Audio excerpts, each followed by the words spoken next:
우리가 읽고 있는 성경 말씀인 이 로마서 9장부터 11장까지는 이스라엘의 구원에 대한 하나님의 계획과 뜻에 대한 말씀을 계속해서 반복해서 말씀하고 있습니다.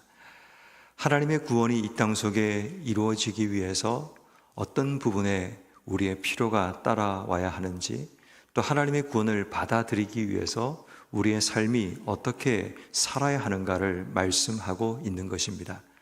특별히 오늘 성경 말씀에 보면 하나님의 구원이 이 땅 속에 이루어지기 위해서 복음 전파의 중요성에 대해서 우리에게 강조하고 있습니다.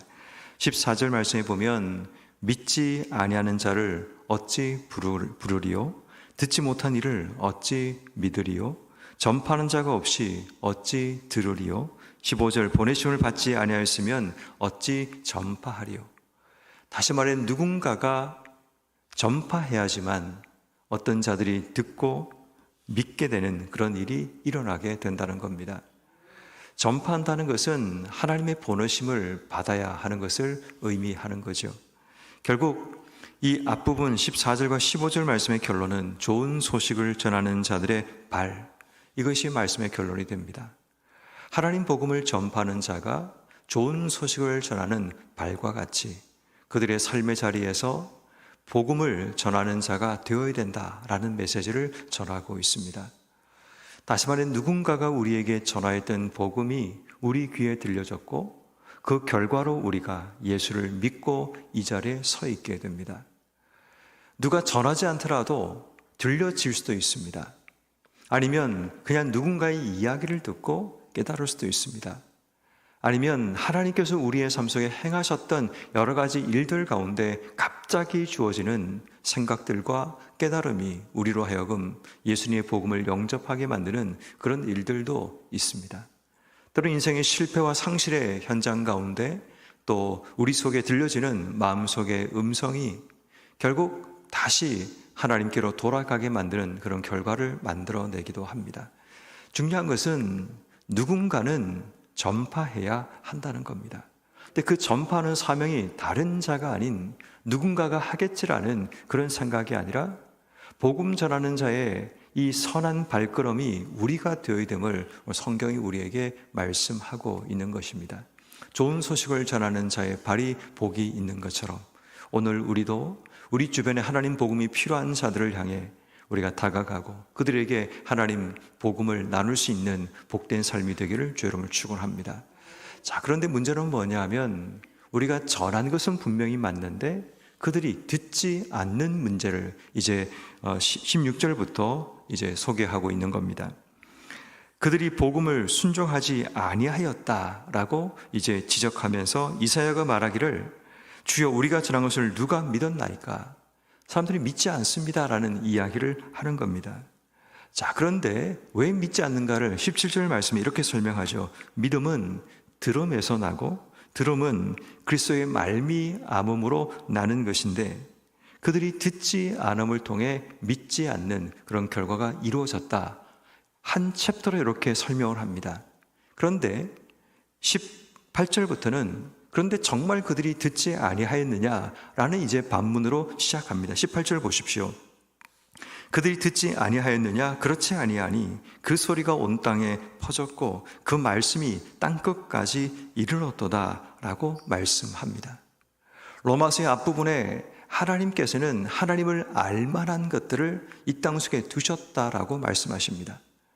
그들에게 들을 수 있도록, 볼 수 있도록, 깨달을 수 있도록 하나님께서 자연 만물을 통해서 또 내게 주신 사람들을 통해서 우리에게 끊임없이 들려주시고 끊임없이 우리에게 보여주시는 그 일들을 했다라는 겁니다. 다시 말해 나는 듣지 못했기 때문에 책임이 없고 나는 여기에 대해서 내가 이 문제에 대해서 해결할 방법이 없다라고 얘기할 수 없다라는 거죠. 우리 모두가 들었고 들음에도 불구하고 우리가 순종하지 않았다라는 것을 이야기합니다. 자, 그래서 이제 19절부터는 유대인들이 듣지 않음을 통해서 어떤 결과가 주어졌는가를 설명하는데 19절, 내가 말하노니 이스라엘이 알지 못하느냐. 모세가 이르기를 내가 내 백성이 아닌 자로서 너희를 시기하게 하며 미련한 백성으로서 너희를 노엽게 하리라. 이 복음이 옮겨갑니다. 어디로? 백성이 아닌 자에게로, 이방인에게로 이 복음이 전파되게 되자 유대인들이 이 사실에 노하게 되고 그들이 시기하게 되는 그런 일들이 일어나게 됩니다. 자신에게 먼저 주어진 것을 그들이 듣지 않고 거부하고 순종하지 않음을 통해서 이방인에게 넘어갔던 이 복음으로 인해 그들이 시기하고 노하게 되는 그런 결과가 일어나게 됨을 이야기합니다. 2절 말씀처럼 이사야가 매우 담대하여 내가 나를 찾지 아니한 자들에게 찾은 바 되고 내가 묻지 않는 자들에게 나타났노라. 하나님께서 이방인에게 가셔서 그들이 찾지 않았지만 그들에게 하나님을 드러내시고 그들이 묻지 않았지만 하나님께서 말씀하시는 그런 일들이 일어났음을 의미합니다. 그리고 이제 결론이 21절이죠. 이스라엘에 대하여 순종하지 않고 그슬러 말하는 백성에게 내가 종일 내 손을 벌렸노라. 하나님은 끝까지 이스라엘, 유대인들을 포기하지 않고 하나님의 손을 종일토록 펴셨지만 그들이 순종하지 않고 계속해서 하나님에 대해서 거스르는 그런 일들을 반복했다라는 이야기를 합니다. 그래서 우리는 우리 인생의 끝날까지 복음 전파의 사명이 필요한 겁니다. 왜냐하면 우리가 사는 세상에도 끝까지 순종하지 않고 하나님 복음에 대해서 거슬러는 그런 자들이 너무나 많이 있기 때문입니다. 하나님께서 종일토록 손을 펴시는 것처럼 우리가 전해야 될 복음도 그러해야 함을 의미합니다. 포기하고 내 나름대로 판단하는 것이 아니라 하나님의 때가 언제인지 우린 잘 알지 못하는 겁니다. 김기동 이제 목사님이 되시는 것 같은데 이분의 고구마 전도법이라는 그 책을 보면 그런 얘기를 하죠. 처음 고구마에 젓가락질을 하면 젓가락이 들어가지 않습니다. 그런데 이 고구마가 익었는가를 확인하기 위해서 이제 하나씩 그 고구마에다가 이제 그 젓가락 같은 걸 찔러 보게 되면 이 처음에는 잘 안 들어가지만 점점 시간이 지나게 되면 이게 들어가게 된다는 거죠. 결국 찔러 놓았던 그 젓가락을 통해서 공기가 그 속에 들어가서 그 속에 열기가 들어가서 결국은 이 고구마 전체가 잘 익게 되는 그 결과가 일어나게 된다는 거죠. 내가 지금 전하는 이 복음이 상대방이 받아들이지 않는다고 우리가 포기하고 낙심할 것이 아니라 어쩌면 우리는 첫 번째 젓가락질을 하고 있을지 모른다는 거죠. 그 젓가락질의 10번째 젓가락이 만약에 이 고구마가 완전히 익게 된다면 내가 비록 10번째 젓가락질을 하지 못하는 자일지라도 내가 첫 번째든 5번째든 7번째이든 당장 내 눈앞에 결실과 열매를 얻지 못할지라도 나의 젓가락질이 누군가의 영혼을 익어가게 만들고 그들로 하여금 구원을 받게 만드는 그 과정 속에 있다면 나의 한 번의 젓가락이 무가치 하냐? 의미 없느냐? 그렇지 않다라는 겁니다. 다시 말해 우리가 전하는 복음이 지금 당장 결실과 열매를 맺지 못할지라도 내가 건네는 복음의 메시지가 상대방이 무시하고 지나갈지라도 그것이 하나님께서 역사할 때는 10년 뒤에 20년 뒤에 그 소리를 듣고 그의 삶이 바뀔 수도 있다라는 겁니다. 그러므로 여러분 우리가 전하고 있는 이 복음 전파에 무의미해 보이는 몸짓이 무의미한 것이 아니라 하나님께서 그 사람의 영혼에 쌓아가시는 하나님의 은혜가 있다는 것을 기억해야 합니다. 그래서 성경은 말합니다. 때를 얻든지 얻지 못하든지 복음을 전파해야 된다라고 말씀하십니다. 그러면 성도 여러분 오늘 우리가 주신 하루의 삶의 자리에서 어떻게 주신 삶을 살아가야 할까요? 복음 전파의 사명감이 우리 속에 있어야 됩니다. 내가 뭔가를 결론을 내고 내가 뭔가 열매를 맺겠다는 것은 우리의 교만이고 욕심입니다. 하나님께서 우리에게 그 결론에 이르는 결과값을 우리에게 주지 않으시면 내가 그것을 얻으려고 하면 욕심이고 교만이 되는 겁니다. 우리의 역할은 전하는 거고 알리는 것입니다. 우리가 보냄받았고 우리가 전파하는 거라면 하나님 복음을 전하는 그 역할만 감당하면 됩니다. 그것을 때로는 말로 할 수도 있고 친절한 삶의 행동을 통해 할 수도 있고 누군가에게 지어주는 작은 미소 하나를 통해 내가 복음을 전할 수 있습니다. 모든 사람이 잘못된 길로 나갈 때 나라도 그 원칙과 기준을 지켜 나가려고 하는 그 보이지 않는 그 행동들이 내가 전하는 복음일 수 있다라는 겁니다. 그러므로 오늘 복음 전파의 사명감을 가지고 오늘 하루 삶을 살아가야 합니다. 오늘도 수많은 사람들을 만나고 수많은 일들을 하고 수많은 행동과 말을 하며 살아가게 될 겁니다.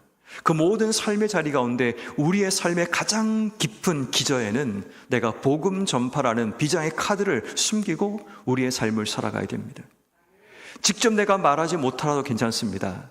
직접 내가 그 결과를 얻지 못할지라도 괜찮습니다. 그러나 나는 이 복음 전파의 사명을 가진 하나님께서 보내신 하나님 복음을 전파하기 위해 세워진 자라는 이 사명감, 이 정체성을 우리가 가지고 주신 삶을 살아가게 된다면 우리의 말에서 행동에서 또 우리의 삶을 통해 누군가에게 하나님 복음을 전하는 귀한 기회가 될 수 있습니다.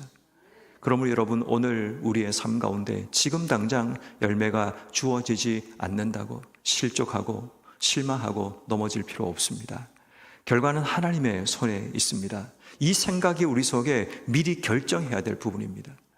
내가 뭔가 결론을 얻으려고 애써보면 늘 상심하고 얻어지지 않는 결론 때문에 전도를 포기하게 되지만 우리가 해야 될 중요한 것은 결론은 하나님 손에 있고 내가 해야 될 역할은 순종하는 것이라는 사실 꼭 기억하셔서 오늘도 복음 전파의 사명을 가진 하나님의 사람으로 순종할 수 있기를 기도하는 여러분 모두 되기를 주 이름으로 축원합니다. 두 번째는 여러분 이제 입장을 좀 바꿔보아서 우리에게 하나님께서 끊임없이 말씀하고 계신다라는 사실을 기억해야 합니다. 오늘 유대인들처럼 그들이 계속해서 하나님이 그들에게 말씀하고 종일토록 하나님이 손을 벌리시고 계시고 그들을 위해서 수많은 선지자들을 수많은 사람들을 보내서 그들을 듣게 하신다면 오늘 우리가 이 말씀을 통해 적용해야 될 두 번째 메시지는 하나님이 지금 계속 나에게 말씀하고 계시는데 내가 듣지 못하는 것은 무엇인가를 돌아봐야 됩니다. 듣지 못한 것이 아닌데 하나님 계속 말씀하고 계시는데 우리가 무시하거나 순종하지 않거나 아니면 외면하고 있는 하나님 말씀이 있지 않는가라는 겁니다. 우린 자주 내가 듣고 싶은 곳에 집중하다 보면 누군가의 말이 들리지 않습니다. 가끔씩 대화를 하다 보면 어떤 사람들은 자기 할 말만 준비하는 사람이 있습니다. 그러다 보니까 누군가의 말에 신경 쓰지 않고 자기 할 말만 하는 경우들이 있습니다. 가끔씩 예능이라든지 이런 유튜브 방송들을 보다 보면 어떤 사람이 그런 얘기를 합니다. 이 사람은 꼭 자기 이야기만 하고 남의 이야기를 안 듣는다는 이야기를 자주 얘기하곤 합니다. 때로는 여러분 우리의 삶이 하나님 앞에 그러할 수 있습니다. 내가 하나님께 드릴 간구, 내가 원하는 요구, 내가 원하는 어떤 것이 우리의 삶을 지배하면서 하나님 음성이 들리지 않습니다. 하나님 내게 끊임없이 말씀하지만 그 말씀이 내 귀에 들리지 않고 지나가는 일들이 일어나게 되죠. 어쩌면 이스라엘의 모습이, 유대인의 모습이 그러했다라는 겁니다. 그들이 하나님이 없는 것이 아닙니다. 그들이 늘 하나님이라는 신앙적인 배경 속에 살아갔지만 하나님 말씀이 그들에게 들려지지 않는 겁니다. 왜냐하면 그들의 기준, 그들의 생각, 그들이 하고 싶은 이야기가 그들의 삶을 지배했기 때문입니다. 그러므로 오늘 하루 삶을 살아가면서 하나님 말씀, 하나님께서 손을 벌리시는 그 행동들을 주목해야 됩니다. 지금 하나님이 나에게 어떤 손을 벌리고 계시는지, 나에게 무슨 말씀을 하고 계시는지 계속해서 말씀하지만 그 부분에 문을 닫고 마음을 닫아버린 우리의 삶이 있을 수 있다는 겁니다. 이것은 내가 제일 싫어하는 영역일 수 있습니다. 내가 절대로 타협하고 싶지 않은 영역일 수 있습니다. 내가 절대로 용서할 수 없는 사람일 수도 있습니다.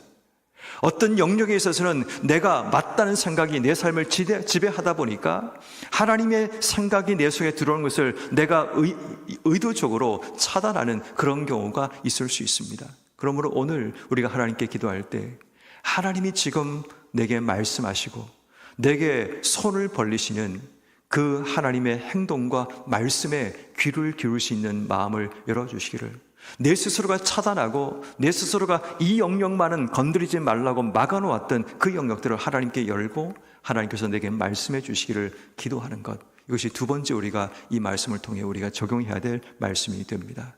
마지막 세 번째는 우리가 듣지 못하게 우리를 가로막고 있는 장애물이 무언가를 찾아내고 기도해야 합니다. 이스라엘 백성들이 하나님 말씀을 듣지 못한 결정적인 이유는 그들 속에 하나님에 대한 그 순종하지 못하는 불순종과 그들의 고집이 있습니다. 거스름이라는 것은 그들 속에 강력한 고집이 그들 삶을 지배하고 있음을 의미합니다. 이 고집 뒤에는 그들 속에 있는 교만이죠. 내가 맞다는 생각이 그 속에 숨어 있습니다. 그 고집이 결국은 교만으로 이어지고 그 교만이 그들로 하여금 불순종하게 만드는 결과로 이어지게 되는 겁니다. 우리의 삶에도 하나님 말씀이 들리지 않는 진짜 이유는 내 속에 숨어있는 고집과 불순종의 마음들이 있습니다. 그 불순종 뒤에는 내가 옳다라는 그 생각들이 나도 모르는 사이에 내 삶을 지배하게 되는 순간 우리의 삶은 듣지 않고 순종하지 않는 삶으로 이어지게 되는 겁니다. 결국 오늘 본문의 말씀은 순종하지 않는 이스라엘과 복음 전파를 해야 될 믿는 자의 사명에 대한 이야기가 오늘 우리에게 주어져 있습니다. 그렇다면 오늘 우리도 주신 삶의 자리 가운데 하나님 복음을 전파해야 될 사명자로 내가 세워졌다라는 생각 잊지 말고, 하나님 복음을 지금도 받지 않는 자들을 향해 우리가 포기하지 않고 복음을 전할 뿐 아니라 혹 내가 하나님께서 내게 말씀하시고 내게 항상 종일토록 손을 벌리고 계시지만 듣지 않고 순종하지 않는 우리의 삶은 아닌가를 돌아보며 과연 무엇 때문에 내가 순종하지 못하는지, 무엇 때문에 듣지 못하는가를 잘 분별하여 하나님 주신 기회를 놓치지 않는 삶이 되기를 바랍니다. 유대인들에게 하나님의 기회가 먼저 주어졌지만 그 기회를 상실하자 그 기회가 이방인에게로 흘러갑니다.